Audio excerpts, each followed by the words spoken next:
Roll Tide, everybody, roll Tide. I've been talking to myself for 7 minutes and I thought I was live and I was not. There's 15 minutes to tip off as University of Alabama Crimson Tide men's basketball team gets ready to take on them chumps from Duke. That's right, I call them chumps. I call them chumps. They are the very highly talented and well thought of and favored by 6 point chumps, but they chumps nonetheless. And if they want it, they're going to have to come get it. Come get it. Come get it. There's a guy named Kenneth Pomeroy. You may have heard of him. He does a lot of basketball statistics. When it comes to basketball statistics, he's the man. You know, your boy Tight love all the statistics. I break a lot of them down here after a game. And I'm not talking about the little squiggly line statistics. They call it calculus. I don't do that. I'm not talking about the ones with the A's and the B's and to the third power carried over and you're dividing it and then you want me to subtract it. Man, I'm not talking about. I'm talking about just regular statistics. Let's get a little advanced sometimes with some regressions and stuff like that. But just statistics. I like looking at statistics. When it comes to basketball statistics, Kenneth Pomeroy, ain't nothing like him. He breaks all this stuff down. And folks, I got to tell you, Alabama is an underdog in every major statistical category that Kenneth Pomeroy has come up with. The Kim Palm predicted final score is 86 Duke, 80 Crimson Tide. That means their defense wants to clamp down on us pretty good, or we just not hitting shots. Either way, you got a shot. That 16, that 6 could be 16, it could be 26. You got a shot. They got us whooped in every statistical category. The guy said it was number one defense. I think he forgot that Houston was number one defense in the country that's still in the tournament. I think he forgot this. We number one defense in the country. Being from Duke, you think he would have read and memorized that, but they're not the number one defense left in the tournament. It may be number two. And for the record, Alabama is probably the worst defense. But we know one is scoring. What we do is scores the ball. Not score, scores the ball. And we try to do it quick. Like I said, that causes the turnovers. Need to watch those turnovers today because Duke's offensive efficiency is sick. It's sick. But they're going to have to come get this if they want this. It's about time for them to sunset and lose out of the tournament like they normally have been doing for the last couple of years because Coach K ain't there. Y'all know Coach K. You know the story, legendary, all the championships. Allegedly sold his soul to the devil down by Tobacco Road and 95 South, something like that. You know, so, you know, basically he won a lot, has no soul, and he's moving on. It's allegedly. It's what I heard. I don't watch a lot of college basketball, especially when Duke's doing very good. All right. Cooper Flag gonna come with it. What is he? He's a 15-year-old. He's playing like he's 26 years old. Seems like he's on his third NBA championship. Ernie got the suit on of the doggone Undertaker. Go on, Ernie. That boy casket sharp. Anyway, I know you could be watching Ernie and the lovable Charles Barkley, so handsome. The eloquent Clark Kellogg. Have you ever seen his knees in real life? It's painful to watch. And even more painful is the knees of Kenny the Jet Smith. But Jet know what he be talking about. But I know he hates Duke as well because he's a Tar Heel man. But be that as may, there are two categories where Alabama has a significant advantage. Significant. Number one is the age of the team, the experience, number of game played. That means a lot. I think they give us a 2.99, which makes us ninth in the country. It's well above what Duke is. And the other one is our strength of schedule. And you may say, where is Alabama's strength of schedule? Well, I'm not familiar with where Alabama's strength of schedule is. I'll tell you where it is. It's the same place it was last year. Alabama plays the hardest schedule in the nation. They have for 2 years in a row. 2 years in a row, Alabama has played the number one schedule in the country. And that means something. It just does. It means that we have volunteered to get ourselves self-punished to be better. and we've done it for 2 years in a row, and maybe, just maybe tonight, it helps you to overcome a tough foe, because we played Purdue and we lost to Purdue. That was one of the first losses of the season, if I'm not mistaken. And then we had the doggone thing with we played Houston. We beat Houston early in the season to get ready for moments like this. What is going on with my phone? So are we ready? We about to find out. But for all the Duke fans that's been texting me, you know who you are. Stop calling me. If you win a championship, maybe you call me back and say, yeah, thank you for paving the way for us to win. I congratulate you. But don't be calling me like this is like y'all about to do something. Because the pressure's on you, baby. You got to come get this. We playing with house money. Everybody got us losing. You know what I'm saying? This ain't like going into the doggone Oklahoma game. This ain't going to the Georgia game and go this way, that way. Oklahoma, we thought we was going to win. Just like y'all think y'all going to win. Guess what happened? Might get your butt kicked. We got our butt kicked 24-3 football season. So I'm not going to watch this whole game and sit here and be boo-hooing and snotting and crying just because Mark Seals can't play for Alabama no more and Omori's gone and Nelson's gone. I'm not going to sit here and watch this whole game. I may watch a little bit of it. I guess we got a couple more minutes for tip-off, but I just want to get something out about this game, let y'all know that, it ain't over to the, how can I say this in 225 without getting in trouble? It's not over to the clock go, I was about to say something about a lady that's kind of girthy. And we don't know. Got 8 minutes. Aiden Holloway may heat up because Lord knows he ain't been very hot this tournament, but he got hot last game. Could heat up again. I've told you, this team goes as far as Sears and Youngblood take us. Youngblood. Y'all know Mark says, but Youngblood, what is his story? Tuscaloosa kid. Went and played other places, worked his way back home. How big would it be to be the man and take him to the Final Four and beyond? Gotta be big. That gotta be good for a couple of nice drinks out there. Hope you all have your libation with you. You may need it. I know I do. This ain't nothing but some lemon water. Nothing but some lemon water. So I'm looking forward to this. Yeah, Duke's strength of schedule was 57. Hey man, that means something. But everything else, so we're a 67-point underdog. Boy. They've given Duke the highest tournament number one KenPom rating of any team since 1989, since 1998, 99 Blue Devils. Now, is it possible that Kim Pomeroy has a thing for Duke that skews his analysis? Maybe he made it up based on how well Duke was doing, which makes Duke look better in this thing. We'll find out. But whatever you do over there, Duke, you're going to have to come get this. Are we peaking right now?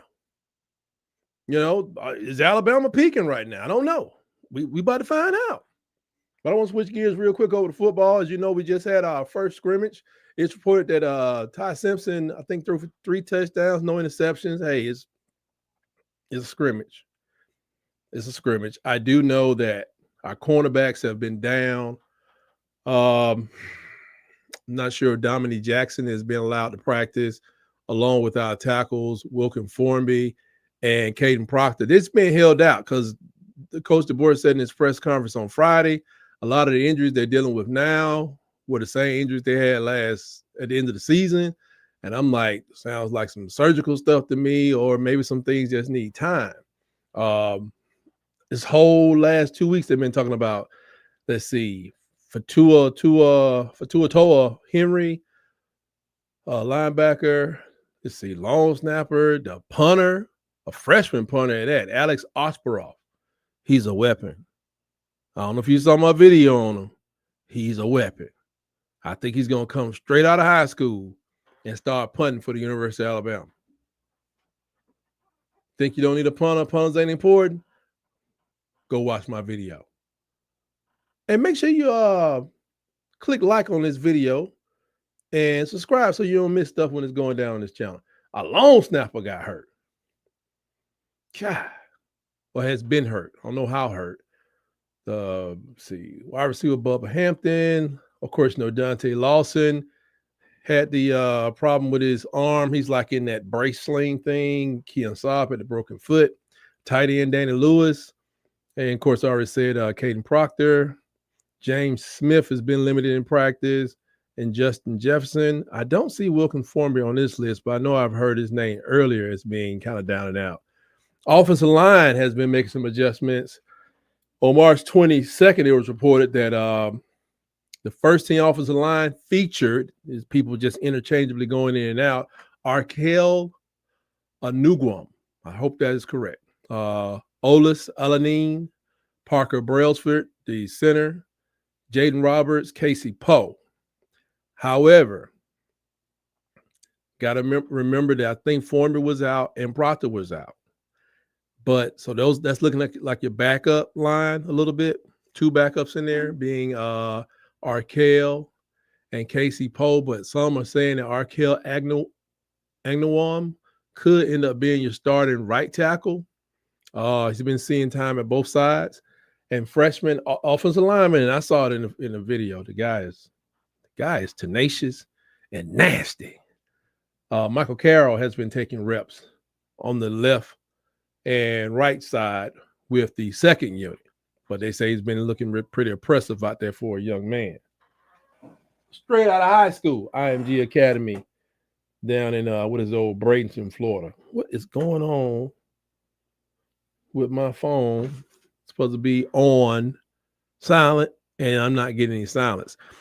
Fifth-year defensive back, transfer out of Wake Forest, Deshaun Jones, who previously warmed up with the cornerbacks. He was observed working with the safeties. Now, when he came over here, I expected some things out of him because of his age and experience. But he came in, and he's been working with the safeties. So I know we've been kind of stacked back there at the cornerback position. If you remember, Mbakwe is going to receiver. And we have some other guys coming in, especially out of California, who probably need to see playing time. Well, Deshaun is moving over to getting that role so he can get some playing time in safety, or really to be used anywhere, because with Dominique Jackson being sidelined and Chuck McDonald coming in the summer, Red Morgan has been seeing some time back there, but they're saying he's looking at that Husky position, which is kind of like your strong safety as well. You saw Red do some coverage, saw some coverage breakdowns with Red as well. He's kind of a gambler, so they're probably trying to, get some, give him to build some patience out there. Of course, we get that quarterback competition. Every time I pull something, it has like the quarterback. There's a quarterback competition at Alabama. Like, yes, I know there's a quarterback competition at the University of Alabama. But Du Bois said he wanted to, focus on evaluating talent, building depth, adapting to coaching changes. So it's a lot of things going on there. And we have to be very focused on it. I just got some information in today. I didn't get to break it down with there. I guess everybody's kind of shocked how much Ryan Grubb may be getting compensated. I don't care, to be honest, because they know something I don't know. If you can win 9 games with somebody that had limited experience at offensive coordinator, which is a fact. So now you're expecting somebody with extensive experience as a coordinator to come in to what we're doing. I think the money be well spent. There you go, Big Al. Big Al, like he ready to ball. He don't have no sneakers on though. But I guess can elephants walk on a hard court without tearing something up? Like I said, we had 115 play scrimmage. Oh, here we go. Here go the haters. They're here. Travell says, "Let's go Duke." Okay, see, that's the kind of hater. I expect this. I expect that out of the king of the comments. He said, "You sound like you're already lost." I'm just stating facts. I'm just stating facts, man. Playing with house money here. House money. Anyway, in that scrimmage, they had a good mix of plays. They had first, second, third. I think the boy has a little paranoia going on when it comes to this Oh, I don't want nobody to see what my players are doing. I don't want them to get recruited out of here, hit the transfer portal. Because they say it's just been, a lot of these teams have been mixing and matching. And, was that Matt Rule out there in Nebraska said, we're not even having an 8A game. Now I'm hearing that our 8A game went from being televised to not being televised to now it's going to be kind of closed. And it's going to be a closed scrimmage to a certain extent. And autographs are going to be offered only to members of the collective Yeah Alabama. And it's driving Crimson Tide Nation crazy. I'm like, hey, man, you got to protect these people. Let's see. The receiving core is deep, real deep. They say chemistry is building up between Ty Simpson and the guy we got from Miami. His name escapes me right now, but it's a lot going on, and we will do this. I'll keep you guys informed as much as I can. We had I'm in an organization. We experienced a loss of a member this week, and it threw everything off. So shout out to the Georgetown family. Very sudden loss, unexpected loss. And it just threw the whole week off. Try to throw some shorts out there to touch bases with you guys, but it has been kind of just a down week when you start thinking about your mortality. So shout out to him, the Texas Southern family, members of KK Psi, and members of my fraternity, Phi Beta Sigma, Sigma Beta Sigma chapter brothers. We are going to keep our cause moving along its way. And the game has tipped off. It's Me has chimed in. I'm not going to keep y'all here much longer. Who's playing QB? At the moment in spring training, all three of them are playing. Maybe 4 and 5 if you consider the other guys that are on the team who call themselves quarterback. There's a sophomore and a senior. They are quarterbacks as well. Let's see what they want to do. They want to keep us off 3-point line. They want to hit us on the inside. Well, can Duke just do it all? Can they do all of it? Watch a little bit of it. Oh, he's shooting that from deep. That's a brick. That's a shot clock violation. We got to calm down. But I just want to hit y'all up with a little news before we get going. Now I'm going to go in here and get something that King of Comments is very familiar with, Crying Towel. And I'm going to sit over here and enjoy the rest of the game. Be sure to click on like and press that subscribe button so we can keep you informed what's going on with our Crimson Tide. And we will see you Monday right here around the herd at 7:30, where we will give you any updates we can. And I think I'm going to have to say something about one of the greatest female basketball players, I think I've ever seen in my life inside of the state of Alabama. Because, been a long time. I'll put it that way. Because what happened to the University of Alabama in that tournament is crazy.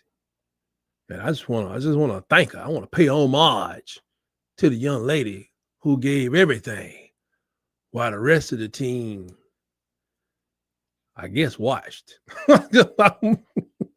But other than that, I'm about to get out of here and go watch the game and enjoy my libation.